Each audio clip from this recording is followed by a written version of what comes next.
Le précédent chapitre de One Piece a été l'un des chapitres le plus intrigants de One Piece. Nous avons eu à voir que le docteur Vegapunk discutait avec un mystérieux personnage.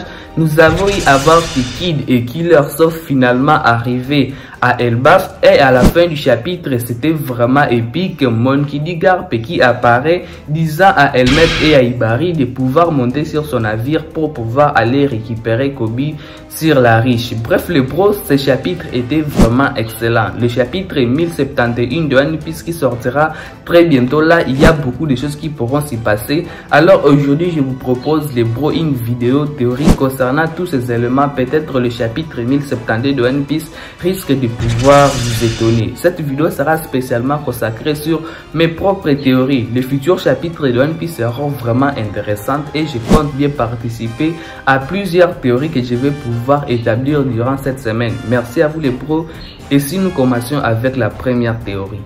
Le docteur Vegapunk discutait avec un mystérieux personnage. Comme One Piece ne change jamais, même à 2023, l'auteur de l'œuvre continue toujours avec divers mystères. Mais je ne pense pas si ce mystère ira bel et bien loin, parce que ce personnage est censé pouvoir passer en action dans les futurs chapitres de One Piece. Celui-ci est censé pouvoir aider le docteur Vegapunk à pouvoir s'échapper. Et je ne pense pas s'il peut combattre les CP0, ou bien que le combat peut nous être raconté, ou bien que l'auteur de l'œuvre ne peut pas nous présenter ces personnages. Non, je pense plutôt que ces personnages sera présenté aux fans dans les futurs chapitres de One Piece. Mais pour pouvoir trouver la personne en question avant que l'auteur ne puisse nous les présenter, nous devons bel et bien suivre la description de la personne qui nous a été donnée dans le précédent chapitre. Selon Pythagore ou bien selon le docteur Vegapunk, le personnage, s'il parvenait à pouvoir montrer les bouts de son nez, ou bien si le gouvernement mondial parvenait à pouvoir les voir, celui-ci n'aura pas d'endroit où pouvoir se cacher, parce que le CP0 et le gouvernement mondial va se mettre à ses trousses. Donc Egghead lui servait un peu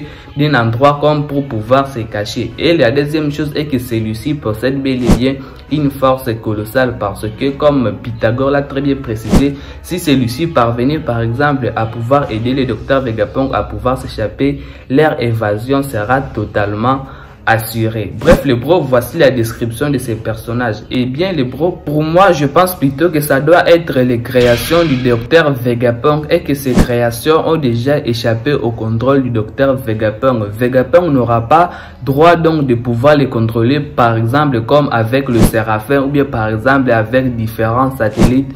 Ces créatures eux auraient réussi à pouvoir muter et réussir à pouvoir devenir une autre espèce, parce que si c'était par exemple des robots, Vegapunk pouvait tout simplement donner un code pour que ceux-ci puissent aussi s'activer. Bien évidemment, je voulais d'ailleurs vous dire cela dans une de mes vidéos.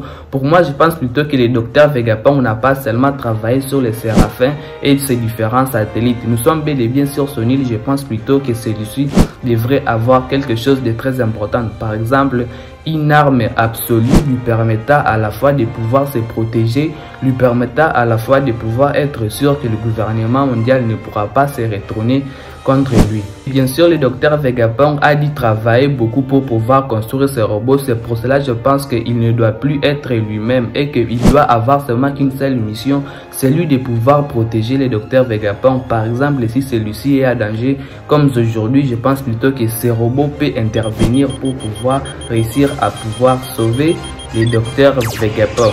Je ne pense pas si ça peut être un personnage qui s'est caché bien évidemment sur Egghead. Pourquoi? Parce que nous sommes bel et bien sur l'île Egghead, une île scientifique, une île concentrée spécialement sur la technologie, et je pense plutôt que c'est la technologie qui doit être mise en avant, non pas des personnages. Et je pense plutôt que ce personnage doit être vraiment un robot qui a réussi à muter, qui n'est plus sous le contrôle du docteur Vegapunk, qui doit avoir seulement qu'une seule mission, qui est celui de pouvoir protéger le docteur Vegapunk.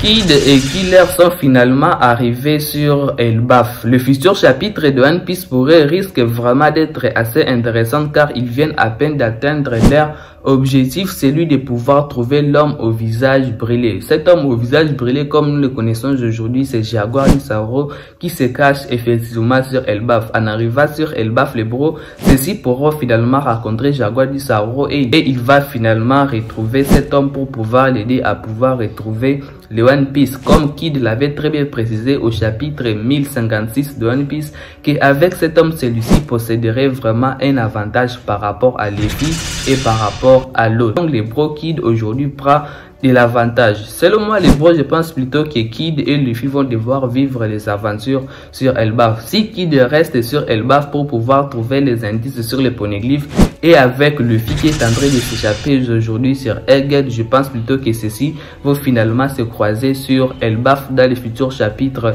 de One Piece. Donc les bros, avec leur évasion et avec Elbaf qui a été récemment prononcé dans les précédents chapitres par le docteur Vegapunk, je pense plutôt que c'était comme un foreshadowing que l'auteur de l'œuvre nous présentait déjà pour nous dire que la future arc de Mugiwara ne sera pas la riche, mais sera plutôt l'île des Géants. Comme nous le savons, les bros, Elbaf sera vraiment l'arc la plus importante de One Piece et je pense plutôt que c'est ce que l'auteur de l'œuvre nous présentait après avoir assisté à un petit arc comme par exemple celui que nous venons à peine d'assister, je crois 10 chapitres de One Piece, et je pense plutôt que Elbaf lui ne sera pas totalement avec 10 chapitres, lui il pourra même aller au-delà car il y aura beaucoup de choses que nous pourrons apprendre sur Elbaf.